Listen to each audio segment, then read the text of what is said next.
All right, now nephew, watch this. See this cone? I made that out of this napkin. So you just take the napkin, pick a side or pick a corner, fold it, and then just start rolling.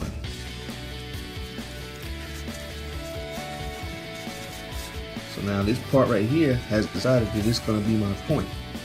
So I'm rolling, rolling, rolling, and the tighter you roll, the smaller the point is that you're going to create. And you want a sharp point because then you're going to use that part to, you can almost use it like a pencil or a pen tip.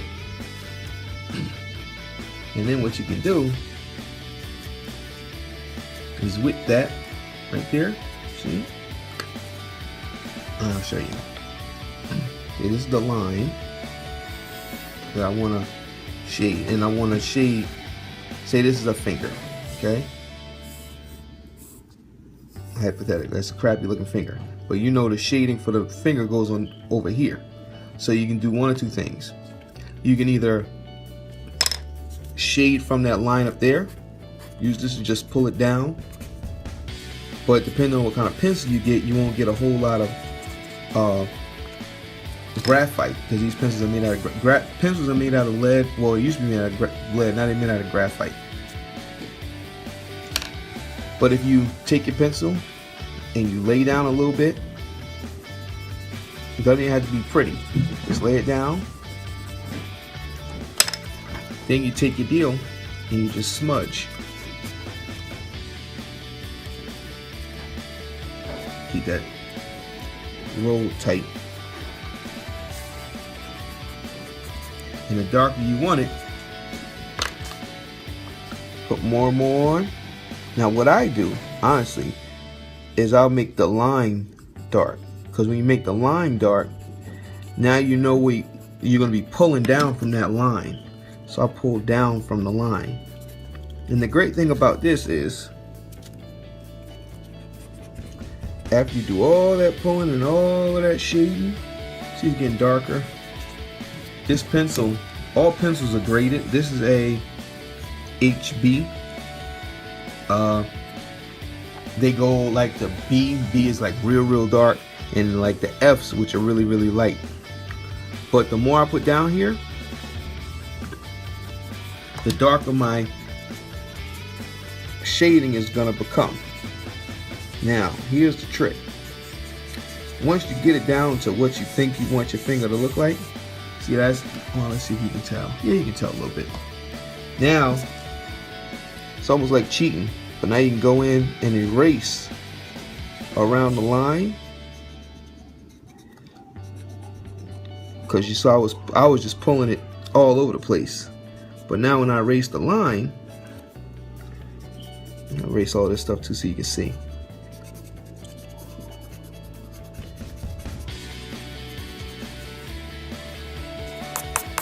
Erase all the stuff around the line. Bam.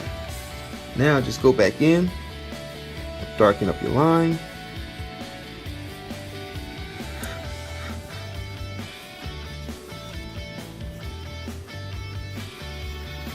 And you got tone.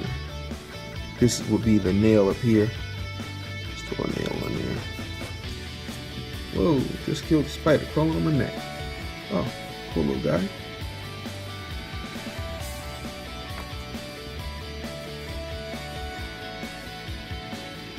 He did now. Okay. So nails up there. Bam. And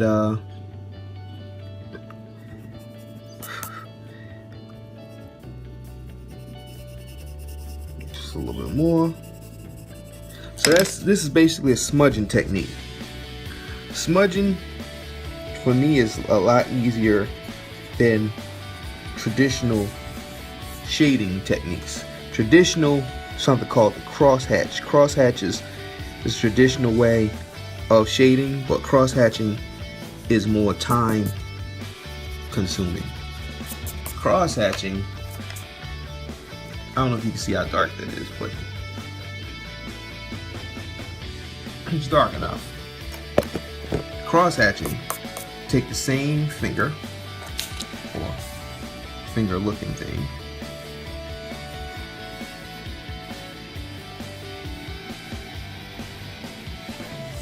Then actually a finger fade starts like right around there. And then it goes along the back of it. But anyway, cross hatching is when you go line, line, line, line, line, line, line, line, line, line, line, line, line, line, line, and then you go back and you just go the opposite direction.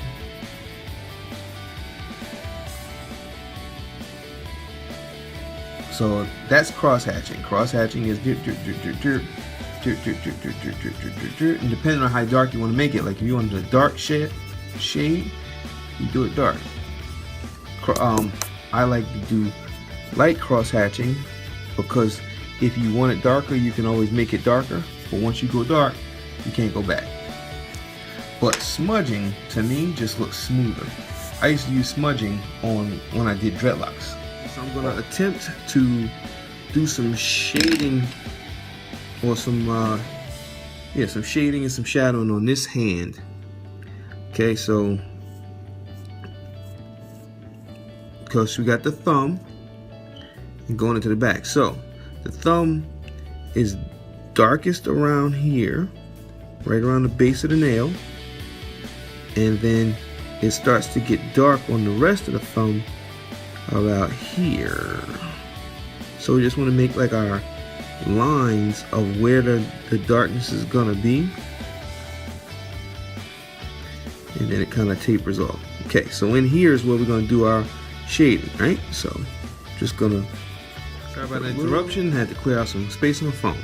But so the more pencil you put on the paper, the more pencil the smudger is gonna have to grab. So see, I made that dark spot and it's like in one spot, right? So now I take my smudger, put it in there, and I pull that out. I'm gonna pull it along the thumb.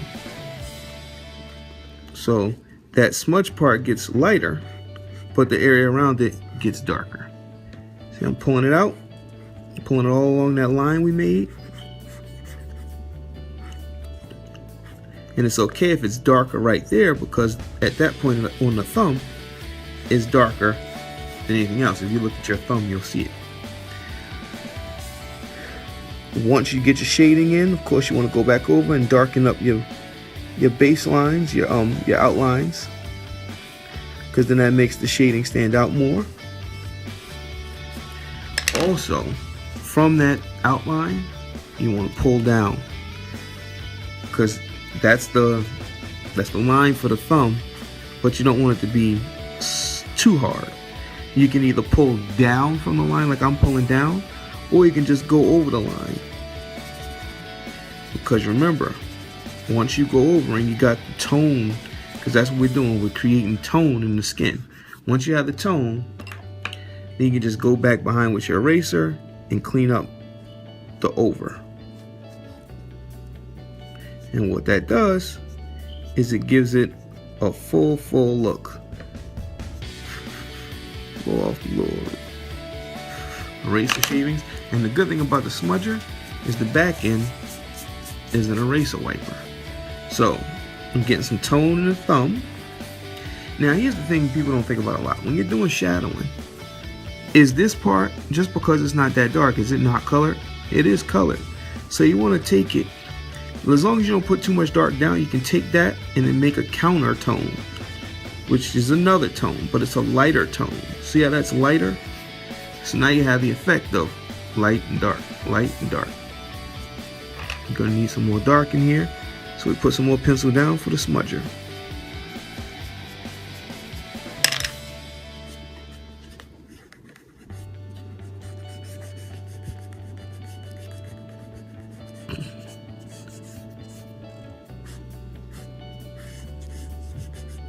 The only thing that really needs to be super duper clear is the nail, right? Because then the nail looks like a nail, because a nail is normally clean, if that makes sense. So you got your darker tone of the thumb up here, your lighter tone down there, and then you got your thumbnail. I'm gonna pop a couple of photos of some portraits that I did using the smudging technique. It's my favorite because it's quick. But and you remember how to make it, right? Just take a piece of paper, roll it till you get a nice point, and then that's what you use to do your smudging.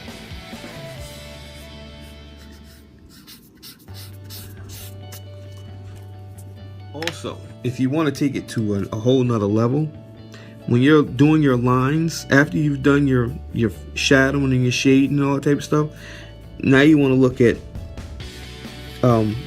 creating the effect of shadow. The way you create the effect of shadow is you go along the outside lines and just basically you're brushing in a shadow. And guess what? You can use your smudging tool to pull the shadow away. So when you pull the shadow away, you got the effect of a shadow under the thumb. So we're gonna define a couple of these thumb crease lines.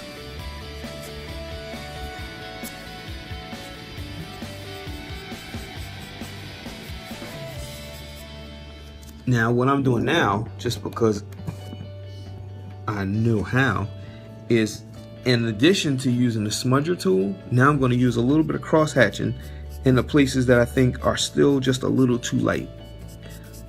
Cross hatching can stay rough. You can smudge it or you can leave it rough, because when you do a whole picture, the cross hatching isn't as prominent. It won't stand out as much. Just throw a little bit of fuzz on it.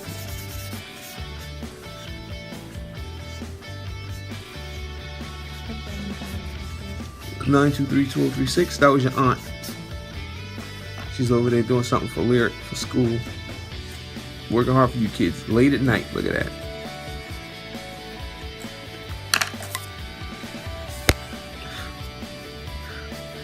And Donovan, trust me, everything is trial and error. You just keep working at it until you get the desired effect that you want. See, what I'm doing is adding more of a shadow, because the thumb is in the foreground of the hand. So the shadow, if light's hitting the thumb, it's going to be blocked by the thumb and it's going to cast a shadow on the hand. So anything under the thumb, by default, is going to be darker than the thumb because of the shadow. So a little bit of cross hatching there, especially right at the base of the thumb line. Just drag my deal. Now you got yourself a three-dimensional thumb. And you just keep on working it, keep on tweaking it. Let's see.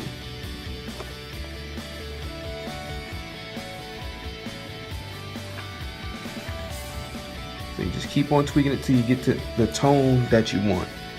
I don't know if you can. I guess you can. Got a pretty good camera.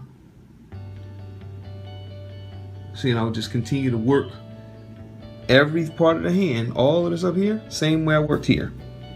The outside. This is a portrait that I did using the smudging technique. You can see cheek highlights, forehead, things like that.